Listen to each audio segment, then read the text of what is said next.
বন্ধুগণ, হঠাৎ কেন কোনো ভিডিও আসছিল না, চলো আজকে তোমাদের সাথে শেয়ার করি। তো ভিডিও শুরুতেই দেখতেই পাচ্ছ আমার হাত। তো হঠাৎই কি হয়েছিল চলো সব এই ভিডিওতে তোমাদের বলবো। পার্ট 1 পার্ট 2ও তোমাদের সাথে অবশ্যই শেয়ার করব। তো হঠাৎ করেই শরীরটা অনেক খারাপ ছিল, তাই সন্ধেবেলায় জামা টামা প্যাক করে নিয়েছিলাম, মানে বেডিং গুছিয়ে নিয়েছিলাম। আর কি গুছিয়েছি চলো তোমাদের সাথে সেটাও দেখিয়ে দিই। জামা থেকে শুরু করে জলের বোতল থেকে শুরু করে অনেক অনেক অনেক জিনিস গুছিয়ে টুছিয়ে নিয়েছি। সেই সব গুছিয়ে টুছিয়ে চলে গেছি গাড়ি ধরতে। তো গাড়ি কোথা থেকে ধরলাম তোমাদের সেটা বলবো। আমাদের বাস স্ট্যান্ড থেকে গাড়ি ধরতে হয়, যেটা সবসময় তো যাওয়ার সময় দেখছিলাম মা কালীর মূর্তিটা দেখে শুরু করলাম জার্নিটা, যেন আমার সব কিছু ভালো হয়। রাস্তা দিয়ে যেতে যেতেও ভাবছিলাম যা শুনবো সব যেন ভালো হয়, কারণ আমার আগের বছরটাও খুব খারাপ গেছে, সেই সময়ও এই বছরটাও হঠাৎই এত খারাপ যাচ্ছে, জানি না কেন।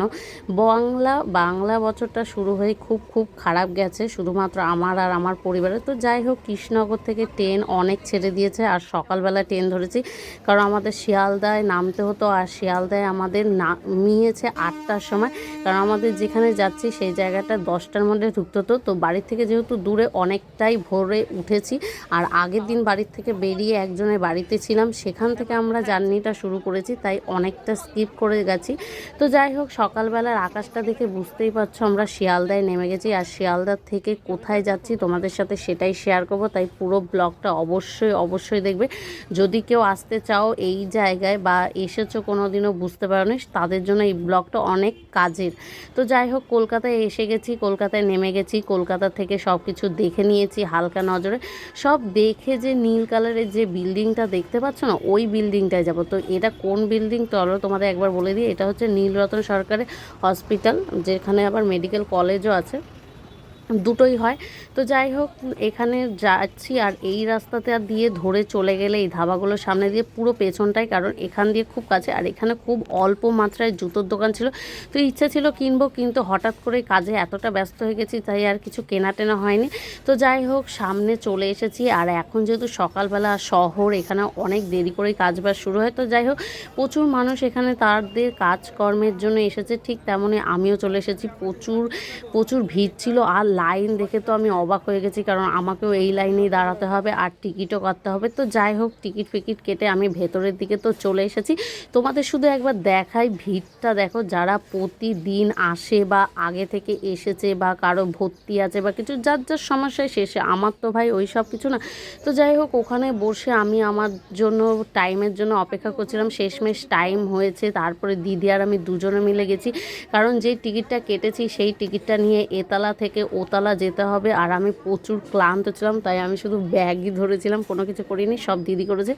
তারপরে টিকিট যেটা কেটেছিলাম, যদি তোমরা এসে থাকো 2 টাকা করে টিকিট কাটতে হয়, সেটা আমিও কেটেছি, একটা টোকন দিয়েছে এতলা থেকে ওতলা যাওয়ার জন্য। তো যাই হোক, এগুলো সব কেটে ফেটে নিয়ে আমি অন্য একটা জায়গায় যাচ্ছি, যেখানে হচ্ছে 5তলা বিল্ডিং, যেখানে আমি দেখাচ্ছি সেটা আমার 5তলা কেবিন, ঠিক আছে। তো ওখানে আমি যাব।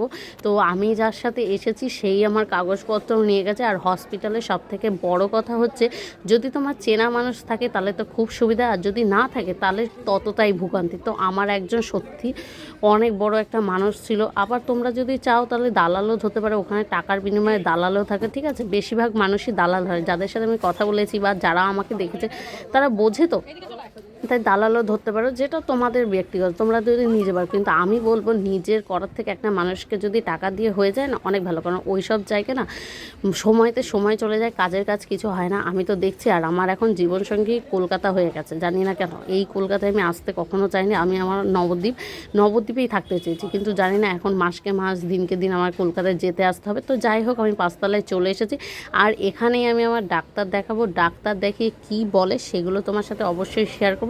তো সব কিছু করে নেওয়ার পর যখন সময় কেটে যায়, তখন ঘড়ির কাঁটাতে বাজে 5টা, আমি তখনও বেরোইনি।